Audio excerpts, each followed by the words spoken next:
тактическия обяд за състезанието IDPA Mini на 26.07 тази година, тази неделя. Вече е на стрелбището.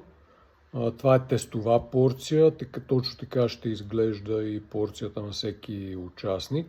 Ако сте гладни в момента, не гледайте това видео, защото има вариант да ви прилуше от глад, от желание да си хапнете от това хубаво тактическо меню.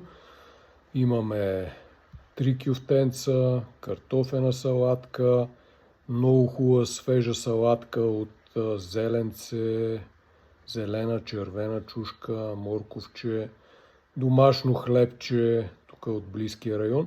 Всичко това е утвърдено от Чък Норис, както знаете. Редовно ползваме препоръчано от него услугите на скарата Ранко в Дупница и там нещата са безкомпромисни, всичко се приготвя от хубави продукти, всичко се приготвя 10 на минути преди да дойде при нас на стрелбището, така че винаги да се наслаждаваме. Тестваме го и когато дойдете на събитието, поръчваме съответния брой пакети. Точно това ще е избора, няма да има варианти на друго нещо, освен за хората, които не ядат месо. И за тях може да поръчаме вместо кюфтетата към тази богата гарнитура да има омлет асорти. Имаме включена водичка в пакета. На място няма кафе, така че любителите на кофеина да си носят нещо, а да носят и повече, за да дадат и на другите. Добре дошли! Това беше хубаво.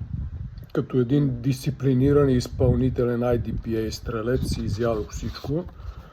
От хлебчето ми остана, както аз, така и вие може да нахраните рибките и патиците на езерото на стрелбището. Още веднъж прекрасна храна, свежа, точно на границата да не ни се приспи. От Скара Ранко в Дупница се постараха много за пореден път. Благодаря ви, че ни гледате и добре дошли!